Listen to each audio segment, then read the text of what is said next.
Hello, my name's Joanna Moncrieff. I'm a qualified City of Westminster and Clerkenwell and Islington tour guide, and I, in normal times, lead real life walks. And now I'm leading virtual walks in the West End, Clerkenwell and Islington, and also Walthamstow and Chingford. And I've lived in the borough for most of my life. So I'm going to be talking to you about the history of Orford House and the history of the club celebrating its centenary this year. I'm not going to dwell too much on its history before the club opened, as I know you've got some information in the club, but I have found some extra bits of information which you might not know about, so I will be doing a little bit of a talk about it. So, as you know, the house was built around about 1802. The first occupant that we know anything about was Patrick Chalmers, a Scottish merchant from Aldbar near Brechin, who moved in 1806. His career brought him to London, and he settled in Walthamstow, like many other rich merchants, because of its easy links into the city. Separated from the rest of the village by Church Common, the house was originally set in spacious grounds, which included a large ornamental pond and an avenue of trees where West and East Avenues now stand. The John Coe map of Walthamstow of 1822, which in normal times you can see in Vestry House Museum, shows the house on its own with the name of Peter Chalmer written on the map. That is interesting, as I've only come across Patrick Chalmers, and I've actually done a bit of a family tree for him, and I haven't seen a Peter at all, but the house remained in their hands until 1834, and that map is dated 1822. In 1835, the house became the residence of Elizabeth Cass, who lived there until her death in 1838. She was a renowned benefactress and left £4,000 in consolidated annuities to the vicar and churchwardens of Walthamstow. £30 from the annual interest was to be divided amongst them, and the remainder distributed amongst local poor persons of good character. She left £4,000 to the trustees of Sir John Cass's school in Whitechapel, Sir John Cass, a distant cousin, and hundreds of pounds to many other schools and charities. She's buried in St Mary's in a grave. It's the only grave that's within railings.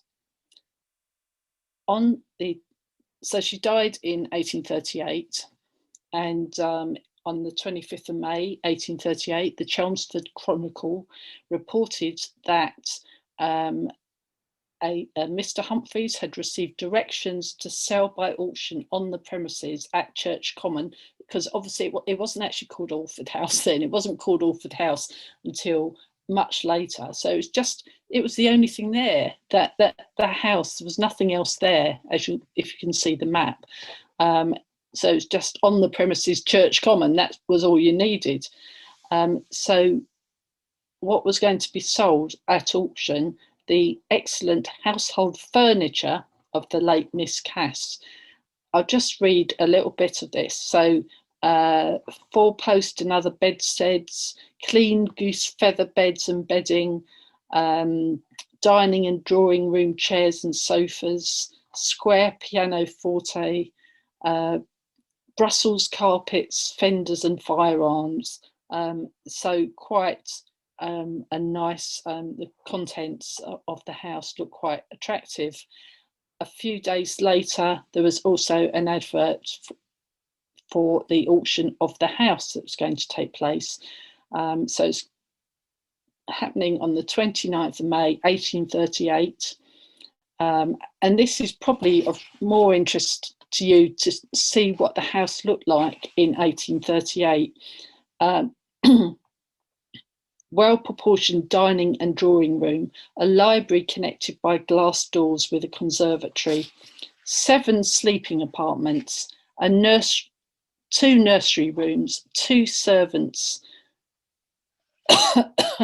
bed chambers, a bathroom and water closets, and all requisite domestic offices well supplied with water, a carriage yard with double coach house, stabling, harness room and lofts, detached laundry, wash house and other suitable out offices, pleasure grounds, garden and lawn, spacious greenhouse and grapery, melon ground, etc., together with 7 acres of meadowland. So a bit different to, obviously, before, as I said, from that map, West Avenue, East Avenue, Wingfield Road, Pembroke Road, none of that was there. So a lot of grounds with the house. So between 1838 and 1853-ish, Orford House was the home of the Woodley family, and it was during their residence that it was given its present name. So John Woodley was a successful corn trader from a family in the same trade, based in and around the city. So this is the time when the house became known as Orford House.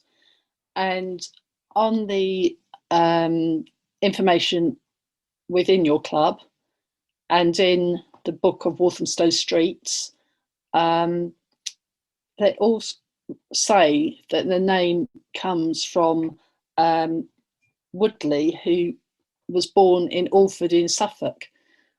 But I can't find anything else that proves that. So I've done his family tree as well. And everything I found, including the 1851 census, say that he was born in Stansted. So there must be another connection to Orford that I haven't found yet. But anyway, that's, you know, there's a lot of the things happen like this. You just can't find something definitive. Anyway, so we'll carry on. So as you probably know, he built the villas where Chalmers House flats are today. The car park is on the site of the pond. The villas were demolished in the 1960s and the site was used as a playground before being built on in 1970-71. Following the Woodleys' departure, the house was bought by the City of London Building Society and occupied by a Mrs. Burgess, who used it as a private school. Bell's Weekly Messenger, 2nd of July 1855, reports that at this establishment, young ladies receive a useful and accomplished education, and a special solicitude is devoted to their moral and intellectual training. The house presents an unusual combination of advantages, including a bathroom. The grounds are spacious and well sheltered, and the pupils have free access to them.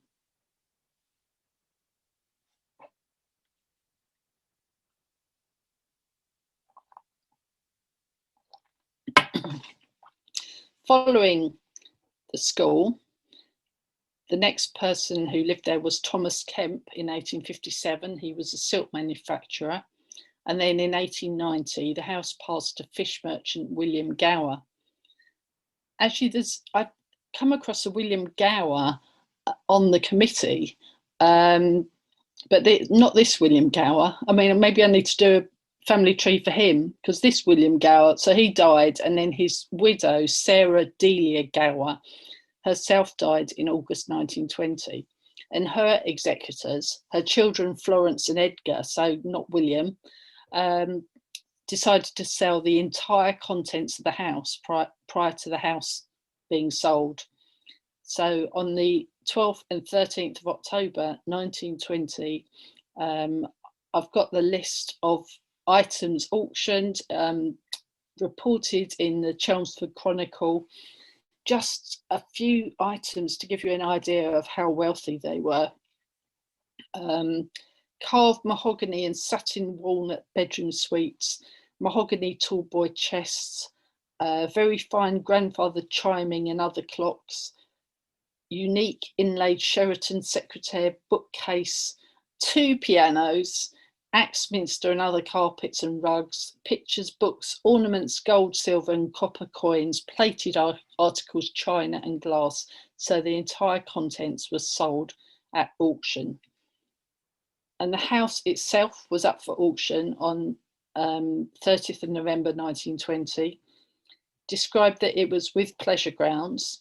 So the last one I gave you 1838, so this is 1920, much smaller. So with pleasure grounds, kitchen, garden and stabling, an extensive frontage and embracing an area of about 1 acre, 1 rood and 18 perches, suitable for an institution, public building or business premises. So I've mentioned earlier, it's 27 acres, now 1 acre, just under 2 acres. So 1 rood is equivalent to 1/4 of an acre, and there are 40 perches in a rood. So within a year, Orford House had been sold and was transformed into a social club, which opened on the 17th of September 1921.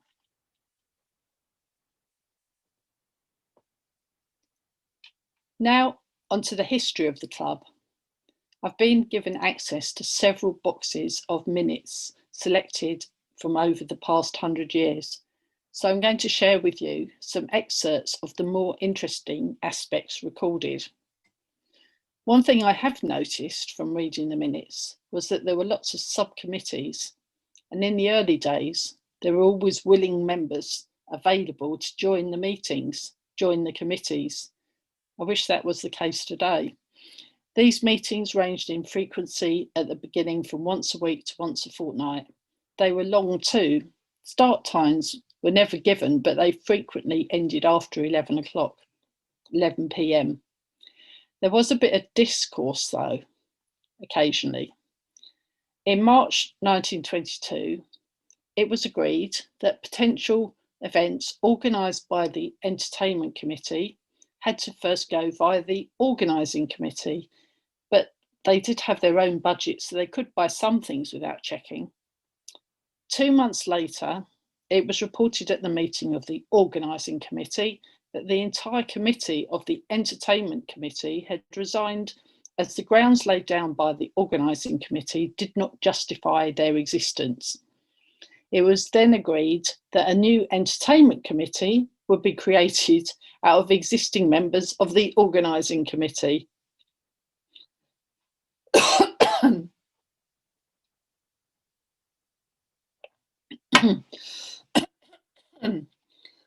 The committee were always trying to save money. February 1923, mention of an allowance for drinks for band members to be restricted to 1 shilling each. That followed a bar bill the previous month, which had been more than expected. A few months later, the meeting refers to a Mr. Ridgway's band being booked for 7 evenings at a maximum of £2 a time. He had asked for £2.10 per event. At the next meeting, they discussed trying to find a cheaper band. 33 years later, in August 1959, it was reported that the band should be paid more money if they could supply good or better musicians, but agreed that they should continue with Mr. Todd's band. It makes you wonder if they want good musicians, or what have they got at the time? 29th of November 1960, Mr. Todd had fixed the band for Christmas Eve, but was having difficulty in getting one for New Year's Eve because of the low fee that was being offered. In August 1961, Mr. Todd had been interviewed by the Entertainment Committee re the quality of the band. And then in March 62, letter from Mr. Todd re the non-appearance of the band on 2 consecutive Saturdays. I think they should have probably just paid them a bit more money.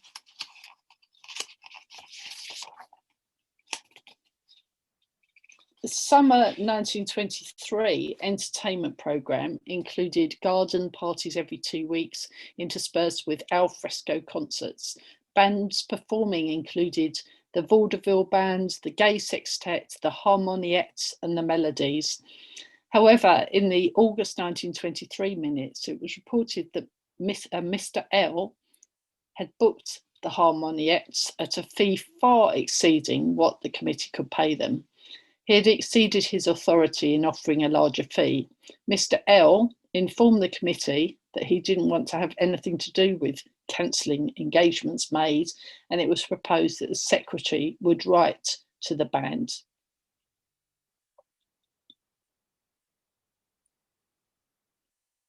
The hall was often hired out too. Some of these organisations, they've just got such strange names, and whatever happened to them? December 1961, the Penguin Club. You've also got Glen United FC, the Druids, Waltham Forest Corporation Sports and Social Club, and in October 1960, an inquiry from the Gnome Social Club, that's GNOME, Gnome Social Club.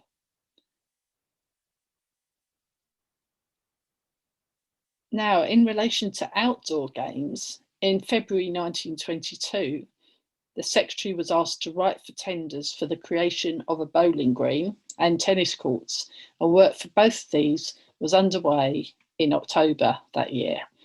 Maintenance of the bowling green continued and is obviously still in operation today, but although the tennis courts were still in existence in the 1970s, they were barely mentioned in the minutes, and I'll come back to them a bit later on. Other entertainments.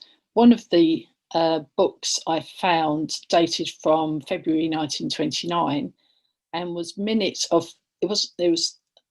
a preliminary meeting of members interested in forming a games committee. So this new committee would arrange fixtures, billiards, etc., but not bowls, with other clubs, pick teams and arrange handicaps, finance questions to be left to the general committee. So the first meeting was arranged for 11th of February 1929 at 9:30 p.m. They always seem to have these meetings really late at night. So the games, billiards, snooker, cribbage, and there's talk of a match against the Lawn Arms. And so the Lawn Arms was a pub in Queen's Road, spelt Lorne, after the Marquess of Lawn. But this made me laugh on the minutes because they spelt it as in grass, Lawn. Other matches proposed would be against Elm House. Elm House was a Conservative club in High Street. There was another Elm House where William Morris was born. There's lots of houses in Walthamstow that have got the same names, which is it makes it quite difficult when you're researching. So it was the one that was a Conservative club. They were also going to approach Leighton Police, Trades Hall Institute, Red House Barkingside in respect of darts matches, Leighton Club, the Grange Football Club, Clapton Orient FC, and Tottenham Hotspur. So enthusiastic. But I turn the page and that's the end. The rest of the minute book is blank. So I don't know really what happened to them. It might just be that they used another minute book, which I haven't got. Many minutes from the 1970s onwards refer to fruit machines and how they were a great source of funds for the club, and a bit of a lifesaver. Mentioned in subsequent AGMs that they had received lots of funds from fruit machines, although there were a few complaints about them.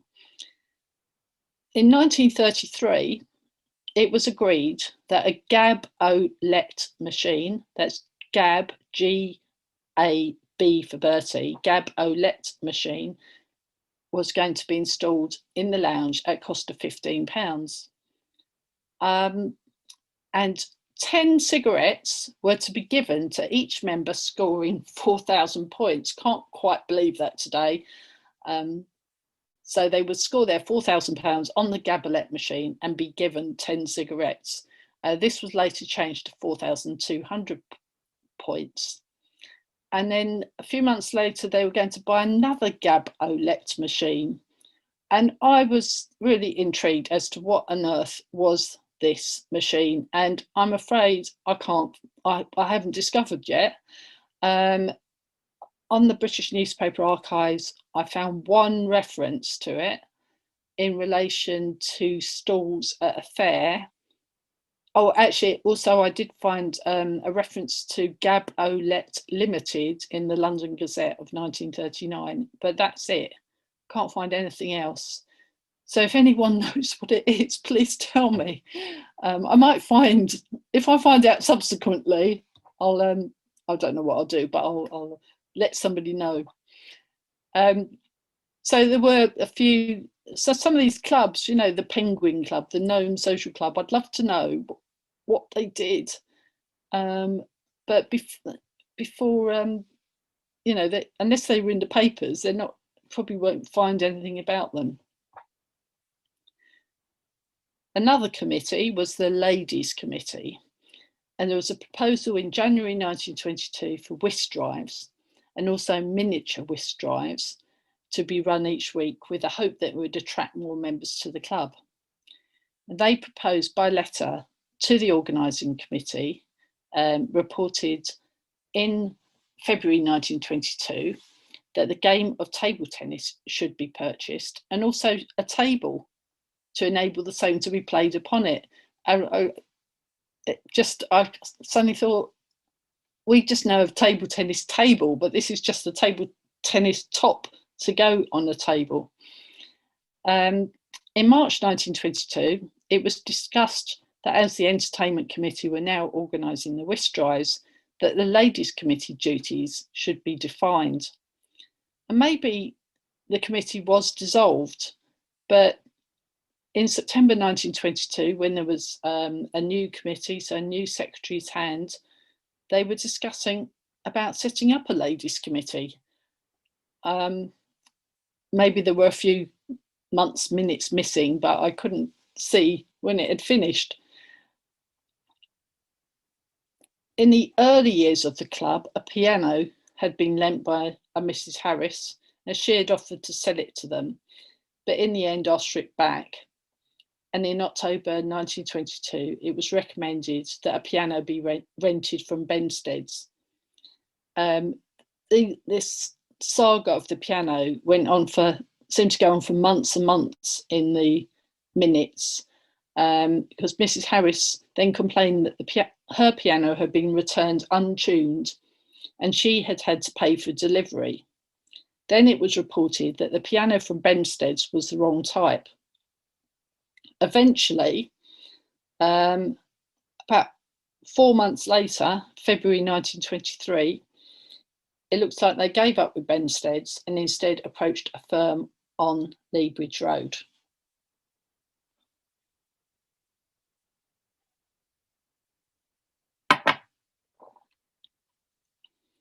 One continuing theme was the inability to keep a steward for very long, as they were frequently breaking the rules or not doing their job properly. Unfortunately, I only really noticed this pattern after I'd read about it quite a few times, so I didn't manage to pick up all the examples. So at one meeting in 1922, Mr. Matthews was sacked as the steward. He was described, he was not competent enough to cope with the approaching busy season. 40 years later, in 1962, there were complaints about that steward who was discriminating against members and becoming aggressive. So he was sacked. Then on the 23rd of April, 1963, the steward was reprimanded for allowing an unauthorised person to do the bankings. He was also instructed that he was not to accept cheques for cash or goods. Actually, that committee meeting of the 23rd of April 1963 was probably remembered for months afterwards. It was at that meeting that the chairman described committee member Mr. X, I'll just call him that, was not a fit and proper person to officiate on the committee. Earlier that month, Mr. X had asked the steward to cash a cheque for him for £20, but it was subsequently returned by the bank. On being asked for evidence that the money should have been in the accounts, Mr. X walked out of the meeting. The story continues. On the 7th of May 1963, a special meeting was called because one of the committee members said that the minutes of the meeting held on the 23rd of April were incorrect and accused the chairman of conspiracy. That member was suspended from the committee for 1 month unless a withdrawal of the accusation was forthcoming. It wasn't. The chairman then resigned. At the AGM later that month, there was much discussion about the cheque and the chairman's resignation. And at a general committee meeting the week after, it was reported that the votes taken at the AGM had seriously undermined the committee's position. The first vote showed that an overwhelming majority of members were not happy in the way Mr. X had been treated. And the second, which was a vote of confidence in the committee, was opposed by a third of the members present.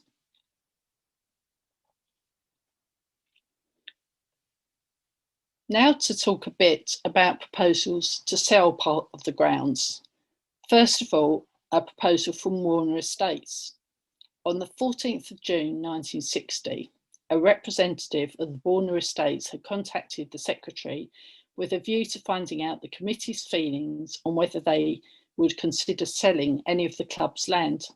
Said they would write back saying the matter would be kept under serious consideration. September 1960, letter from Warner Estates asking for permission to apply for outline planning in connection with their recent offer for a plot of the land. The secretary was to reply that it would be given due consideration. November 1960, a meeting had been held, attended by Sir Henry Warner and Mr. Williams of Warner Estates, its object being to discuss the recent offer of Warner Estates to purchase outright the Orford House property.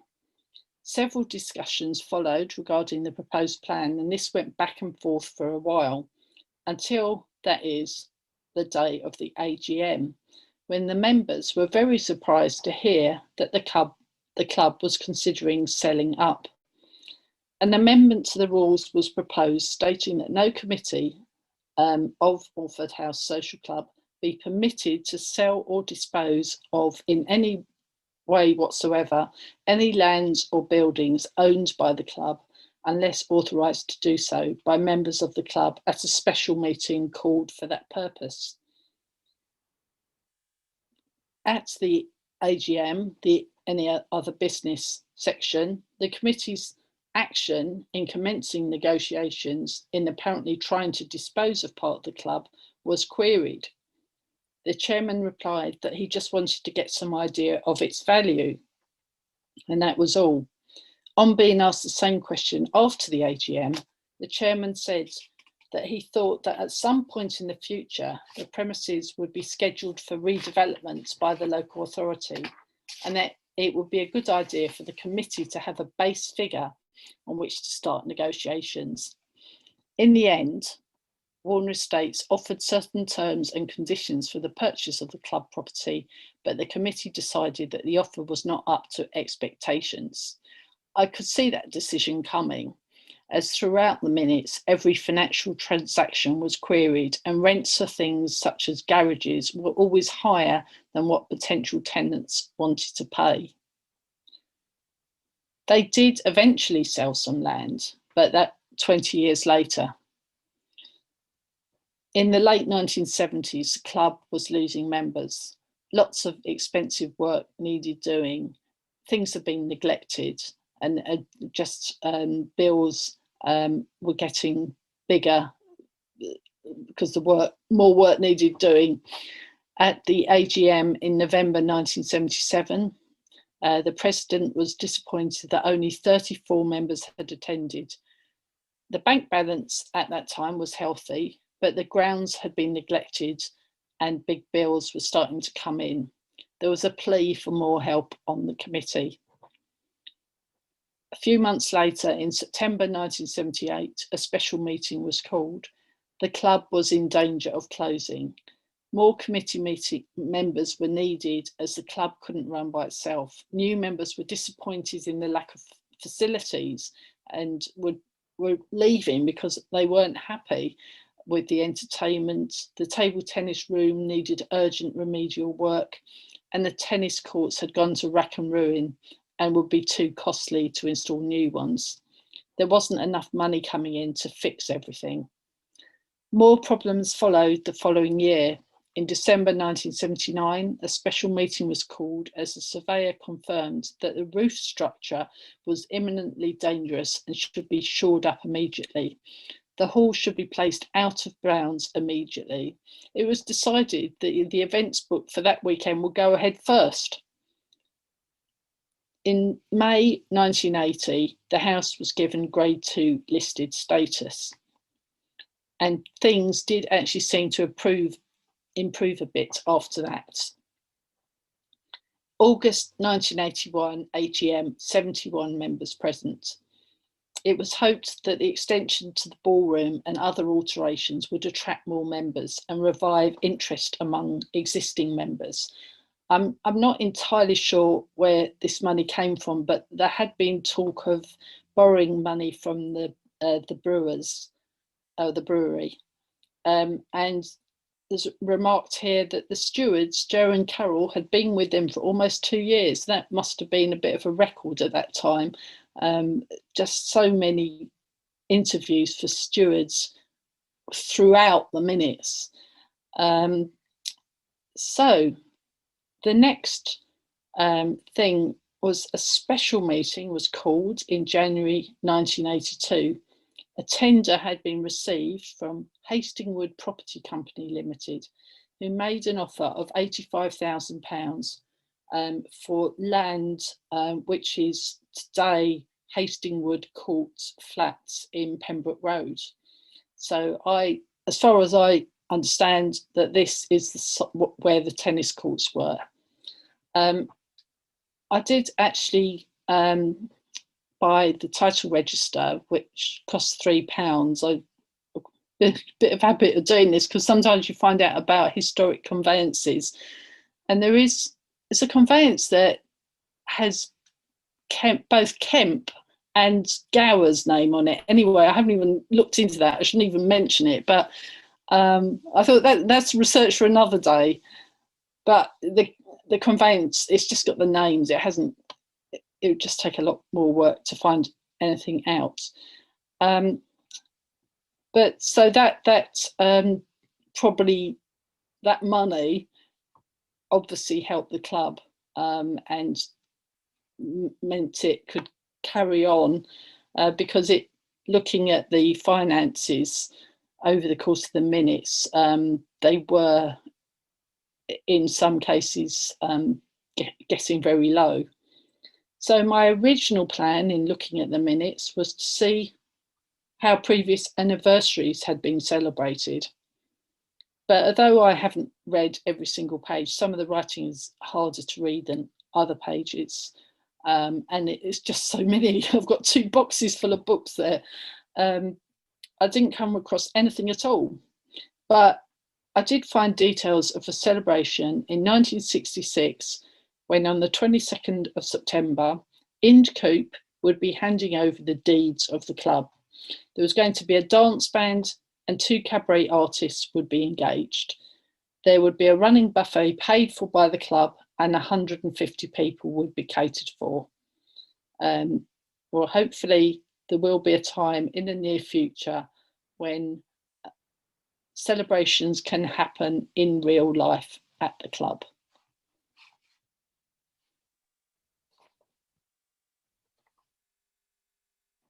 During the Second World War, much of the club business continued as normal.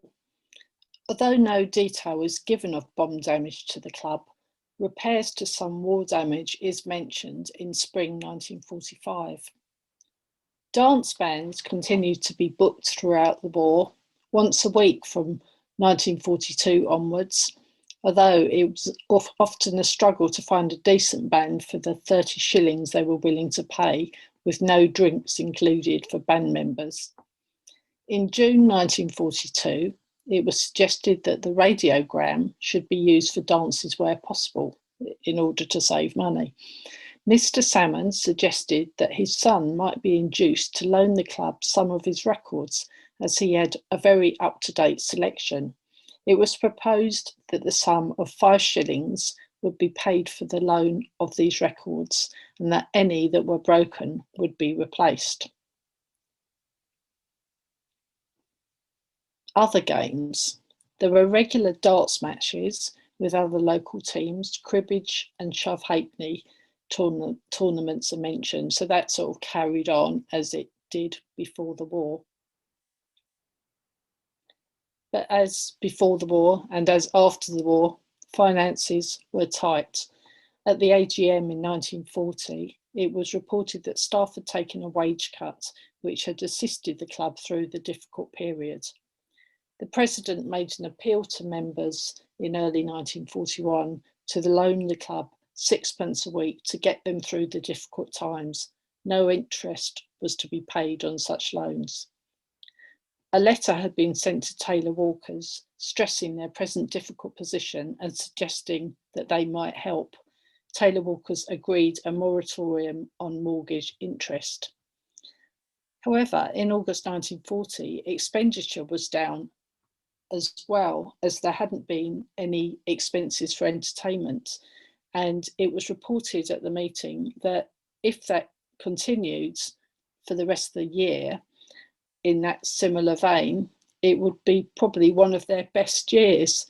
But in view of the fact that several of the younger members had been called up for military service, it would be dangerous to assume that the present situation would continue without a strict regard to expenditure being maintained. Also on the agenda at that same meeting was the ill treatment of playing cards, and it was decided that in future the steward would retain the cards which could be issued for use to members on receipt of a 6pence returnable deposit. In the following month's meeting, September 1940, it was agreed that in view of incessant air raids, that no form of entertainment be attempted during September. And also at that meeting, it was suggested that members using the cellar, which was being used as an air raid shelter, were to be asked for a small contribution towards light and gas. And in later minutes, there's a question about whether there could be some heating in the cellar, but that's deferred to the next meeting. And I never found out what happens, but so the cellar must have been pretty cold in there. Another disgruntled steward. 17th of November 1940, the services of the groundsman were to be dispensed with, but he would continue living there in his free accommodation and be called on if needed. But the steward was to be given all the groundsman's work in addition to his own, but with a reduction in wages. So the steward was brought into the meeting and given his new terms, but he refused to accept them. It would be 10 shillings a week less than what he was getting, but with all these new responsibilities. He offered to meet the committee halfway, but made it clear that he would only do grounds work when he felt so disposed. The president then decided that the best course of action was to give the steward his notice, and that the groundsman should then take on the double role. It's not reported what the groundsman said to these arrangements. Now to the matter of the ladies in the men's bar. On the 9th of February 1941, it was decided that ladies be permitted to continue to use the men's bar on Monday to Friday nights, and that a fire be lit on Saturdays and Sundays in the ladies' lounge, and that in the event of the alert siren being sounded during Saturday and Sunday evenings, that the ladies be permitted to use the men's bar, but only as long as the air raid lasted.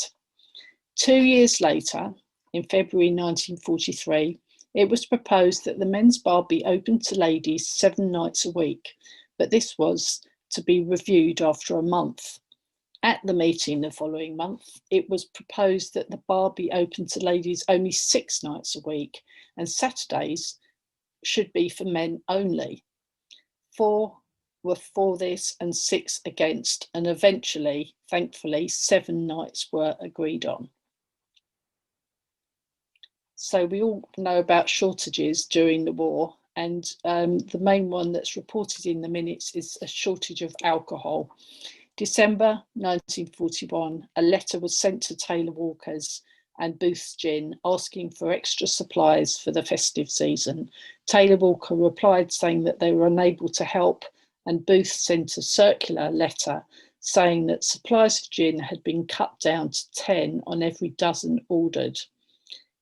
In the following month, Booth's Gin announced that 1/12 of the total quantity invoiced during 1939 would be allocated from 1st of January 1942.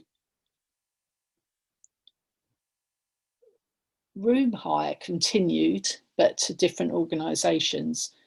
In January 1941, Mr. Elliott was granted free use of the committee room for a meeting of local residents to form a fire squad, later referred to as the Orford Road Fire Watchers. And the 3rd East Anglian Field Ambulance wanted to hold their AGM at the club, which was approved, but their request to hold a social afterwards wasn't approved, and in the end the field ambulance cancelled. Now to sports during the war. In 1941, it was reported that there had been no prospect of forming a tennis section that year, so the courts should be let at an hourly fee and also advertised in the local paper. Subsequent meetings report that there was barely any interest, probably because they were charging too much. In June 1942, it was decided that the tennis courts were no longer of any use. Various suggestions were received for making use of this ground, including that they should be used for allotments. And later that year, in November 1942, it was decided that the tennis courts would be divided into 12 plots as allotments, each plot a rental of 5 shillings per year, and the plots be offered to members. Those members without allotments elsewhere would have priority. And then after the war had finished, in August 1945, they were awaiting estimates for the tennis courts to be reinstated. And I had to find out what happened next. And it kept being deferred to the next meeting until in January 1947, work started on the tennis courts. But as we know today, they're no longer there. So I haven't really mentioned the Bowls Club in my talk. I think that's probably another subject on its own. But this report from a special general committee meeting of the 4th of December 1942 has to be told. A letter of protest was read from a Lady Bowls member. There is no mention of the actual content of the letter, though. Numerous suggestions were put forward at a very lengthy discussion after her letter was read, and the chairman then read the Bowls secretary's recommendation and report. He had suggested that the name of the Bowls Club be altered to the Orford House Men's Bowling Club, and that ladies shall be in future excluded from playing in the club's competitions and matches. This conclusion had been drawn after examining the position and attitude of both Orford House members and those of visiting clubs. The majority agreed that this action was necessary. The General Committee took the view that concrete proposals for a ladies' bowling club should be put in motion. And lastly, the celebrations at the end of the war, VE night celebrations, strict instructions that no new members would be allowed from 21st of April 1945, and no visitors on V Day. It just says V Day. Today we say VE Day, or the 2 following days, and similar arrangements for VJ Day in August. No actual mention of how these events were celebrated, but they celebrated on both occasions.